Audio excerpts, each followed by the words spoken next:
আসসালামু আলাইকুম প্রিয় দর্শক, কাছে এবং দূরে দেশের যে প্রান্ত থেকেই দেখছেন ওয়েদার মেসেজ ইউটিউব চ্যানেলের আগামীকাল 30শে জুন রোজ সোমবার 2025 নতুন একটি আবহাওয়ার খবরে সবাইকে জানাই মোবারকবাদ। উত্তর পশ্চিম বঙ্গোপসাগর এবং তৎসংলগ্ন পশ্চিম ও বাংলাদেশের উপকূলে একটি লঘুচাপ সৃষ্টি হয়েছে। এই অবস্থায় দেশের সব সমুদ্র বন্দরগুলোকে 3 নম্বর স্থানীয় সতর্ক সংকেত দেখিয়ে যেতে বলেছে আবহাওয়া অফিস। লঘুচাপের প্রভাবে গভীর সঞ্চলনশীল মেঘমালা তৈরি অব্যাহত রয়েছে এবং উত্তর বঙ্গোপসাগর, বাংলাদেশের উপকূলীয় এলাকা ও সমুদ্র বন্দরসমূহের উপর দিয়ে দমকা ঝড়ো হাওয়া বয়ে যেতে পারে। এরই প্রভাবে আগামী 24 থেকে 48 ঘন্টায় উপকূলীয় অঞ্চলসহ দেশের ভিতরে ব্যাপক ঝড় বৃষ্টির সম্ভাবনা রয়েছে।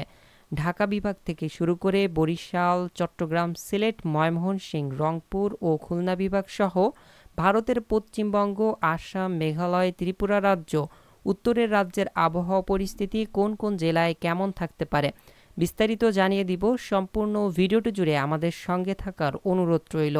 এই মুহূর্তে আপনি আমাদের ভিডিওটি কোন জেলা থেকে দেখছেন নিচের কমেন্টে জানান।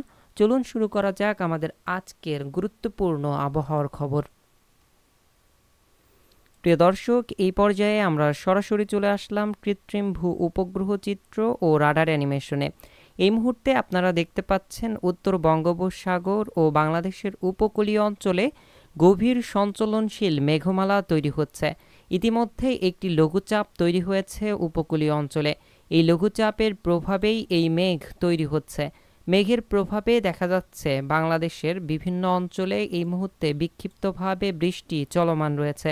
সেই সাথে ভারতের পশ্চিমবঙ্গের খগরপুর সহ কলকাতা, চন্দননগর, আরামবাগ, বর্ধমান, শান্তিপুর, কটোয়া, দুর্গাপুর, বানকুড়া সকল অঞ্চলে এই মুহূর্তে তীব্র ঘন মেঘের উপস্থিতি, সেই সাথে বজ্রবাহী মেঘও দেখা যাচ্ছে কোলাঘাট, খগরপুর, আরামবাগ এই সকল অঞ্চলের দিকে।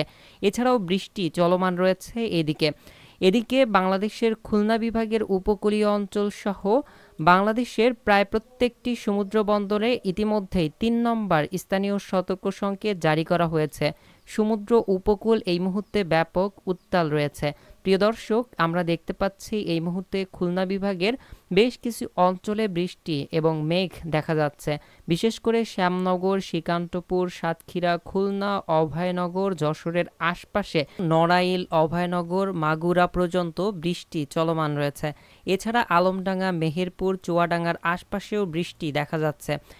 এছাড়াও যে সকল অঞ্চল আপনারা আকাশ সবুজ দেখতে পাচ্ছেন সে সকল জায়গায় ব্যাপক রৌদ্রপূর্ণ আকাশ রয়েছে, যেমন খুলনা বিভাগের শৈলকুপা সহ ঝিনাইদহ এবং আশপাশের অঞ্চলগুলোতে ব্যাপক রৌদ্র উজ্জ্বল আকাশ এই মুহূর্তে দেখা যাচ্ছে। এছাড়াও আংশিক মেঘলা আকাশ সহ বৃষ্টিবাহী মেঘ অতিক্রম করছে ঢাকা বিভাগের বিভিন্ন জেলার উপর দিয়ে।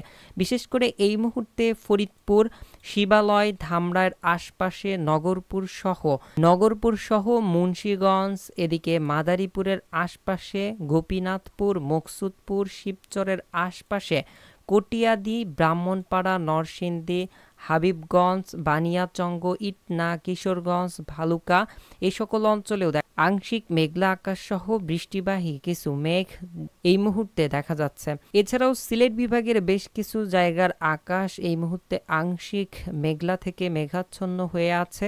বৃষ্টি চলমান রয়েছে মৌলভীবাজার, কুলাউড়ার আশপাশে। এছাড়াও ময়মনসিংহ বিভাগে আংশিক মেঘলা আকাশ সহ বেশ কিছু জায়গায় রৌদ্রপূর্ণ আকাশ। রংপুর বিভাগের বেশিরভাগ আকাশই পরিষ্কার, তবে নতুন করে দেখা যাচ্ছে ভারতের উত্তরের দিক থেকে মেঘ আসা শুরু হয়েছে। চিলমারি, চররাজীবপুর, পীরগঞ্জ, লালমনিরহাটের আশপাশে মেঘ করতে শুরু হয়েছে। প্রিয় দর্শক, ভারতের পশ্চিমবঙ্গ সহ মধ্য ভারত এবং উত্তর ভারতের দিক থেকে দেখা যাচ্ছে একটি মেঘ শক্তিশালী হয়ে আমাদের বাংলাদেশের দিকে ধাবমান হয়ে আছে। এই মেঘের প্রভাব যদি রাত্রের মধ্যে এবং পরবর্তী সময়ে গতি অর্জন করে তাহলে রংপুর, রাজশাহী, ঢাকা, খুলনা বিভাগের উপরে রাতের মধ্যে বৃষ্টিপাতের সম্ভাবনা রয়েছে। তবে যে পরিমাণের মেঘ রয়েছে সেই মেঘের গতিপথ এদিকে খুব বেশি একটা দেখা যাচ্ছে না, এ কারণে বৃষ্টির সম্ভাবনা খুবই কম। তবে উপকূলীয় অঞ্চলে ব্যাপক দমকা বাতাস সহ বৃষ্টিপাতের সম্ভাবনা রয়েছে। বাংলাদেশের চট্টগ্রাম সহ খুলনা, বরিশাল এবং ভারতের পশ্চিমবঙ্গের দক্ষিণের যে সকল রাজ্যগুলো রয়েছে সবগুলোতেই বৃষ্টিসহ মেঘযুক্ত আকাশ এবং উপকূলীয় অঞ্চলে দমকা ঝড়ো হাওয়া বয়ে যেতে পারে।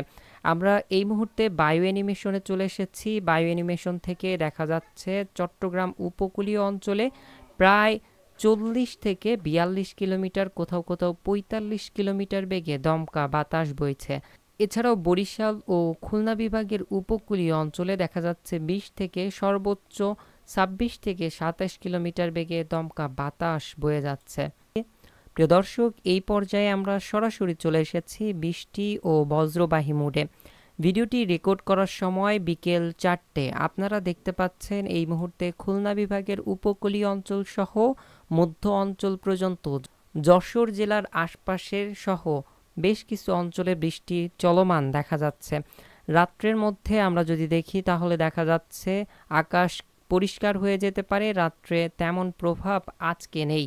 সোমবার সকাল থেকে দেখা যাচ্ছে দেশের দক্ষিণ অঞ্চলে বৃষ্টি হতে পারে এবং সেই সাথে ঘূর্ণাবর্তটি আপনারা দেখতে পাচ্ছেন খুলনা বিভাগের উপকূলীয় অঞ্চল সহ ভারতের পশ্চিমবঙ্গের মধ্যে ঘূর্ণাবর্তটি অবস্থান করতে পারে, অর্থাৎ লঘুচাপটি অবস্থান করতে পারে।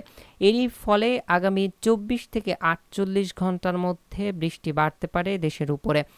আগামীকাল দুপুরের পর থেকে দেখা যাচ্ছে আবারও খুলনা বিভাগের বেশ কিছু অঞ্চলে বৃষ্টি বাড়তে পারে। এছাড়াও বরিশাল বিভাগের কলাপাড়া, মাঠবাড়িয়া, পিরোজপুর, বরিশাল, এদিকে ঢাকা বিভাগের মাদারীপুর, লোহাগাড়ার আশপাশে মকসুদপুর, শিবচর, ফরিদপুর, এছাড়াও খুলনা বিভাগের খুলনা, যশোর, সাতক্ষীরা এই সকল অঞ্চলে কিছুটা হালকা মাঝারি বৃষ্টির সম্ভাবনা রয়েছে। পরবর্তী সময় দেখা যাচ্ছে দুপুরের পর থেকে রাত 10টার মধ্যে সারা দেশের বেশ কিছু অঞ্চলে বৃষ্টি চলমান থাকতে পারে। আমরা যদি মেঘমালা মোডে যাই তাহলে দেখতে পাচ্ছি উপকূলীয় অঞ্চলে মেঘ থাকতে পারে দুপুরের পর থেকে। তবে দেশের ঢাকা বিভাগ, খুলনা বিভাগের উত্তর অঞ্চল, রাজশাহী বিভাগ সহ ময়মনসিংহ, সিলেট, রংপুর এবং চট্টগ্রাম বিভাগে দেখা যাচ্ছে বৃষ্টির সম্ভাবনা রয়েছে আগামীকাল দুপুরের পর থেকে রাত 10টার মধ্যে। এরপর রাত্রে আকাশ পরিষ্কার এবং আংশিক মেঘলা থাকতে পারে। এরপর জুলাই মাসের 1 তারিখে আমরা দেখতে পাচ্ছি রাত্রের দিকে দেশের উত্তর অঞ্চলের দিক থেকে কিছুটা মেঘ হতে পারে, যেই মেঘ বাংলাদেশের রংপুর পর্যন্ত পৌঁছাতেও পারে, আবার খুব কম অঞ্চলে পৌঁছাতে পারে পঞ্চগড়, বোদা, দেবীগঞ্জ এই সকল অঞ্চলে। তবে দার্জিলিং, শিলিগুড়ি, কোচবিহার, আলিপুরদুয়ার সহ মেঘালয় রাজ্যের আশপাশে বৃষ্টির সম্ভাবনা রয়েছে। এই দিন আমরা দেখতে পাচ্ছি সারা দেশে মেঘ থাকতে পারে, আংশিক মেঘলা আকাশ সহ রৌদ্র উজ্জ্বল, এবং দুপুরের পর থেকে আবারও মেঘ শুরু হয়ে যেতে পারে ভারতের পশ্চিমবঙ্গ থেকে শুরু করে বাংলাদেশের খুলনা, বরিশাল, চট্টগ্রাম সহ ঢাকা বিভাগে ও রাজশাহী বিভাগের 2-1 অঞ্চলে কিছুটা বৃষ্টি হতে পারে। এরপর বিকেল থেকে নিয়ে সন্ধ্যা পর থেকে রাত 12টার মধ্যে দেখা যাচ্ছে সিলেট, ময়মনসিংহ এবং চট্টগ্রাম বিভাগের উপকূলীয় অঞ্চলে কিছুটা বৃষ্টির সম্ভাবনা রয়েছে 1 তারিখে। এরপর 2 তারিখ আমরা দেখতে পাচ্ছি বৃষ্টির সম্ভাবনা রয়েছে চট্টগ্রাম বিভাগ সহ বাংলাদেশের ঢাকা বিভাগ এবং রংপুর, ময়মনসিংহ, সিলেট, রাজশাহী এই বিভাগগুলোতে। এরপর 3 তারিখও আমরা দেখতে পাচ্ছি দেশের দক্ষিণ অঞ্চল হয়ে বৃষ্টি প্রবেশ করতে পারে। এই বৃষ্টি দেশের মধ্যে বেশ কিছু অঞ্চলে প্রভাব বিস্তার করতে পারে। এভাবে মেঘপূর্ণ আকাশ কিন্তু থাকছে। 4-5 তারিখে বৃষ্টির পরিমাণ আরও কিছুটা বৃদ্ধি পেতে পারে। পরবর্তীতে আপডেটগুলোতে আপনাদেরকে সঠিক তথ্য জানিয়ে দেওয়া হবে, তাই আপনারা আমাদের সঙ্গে থাকবেন। আজকের ভিডিও এই পর্যন্তই। আসসালামু আলাইকুম, জাযাকাল্লাহু খায়রান।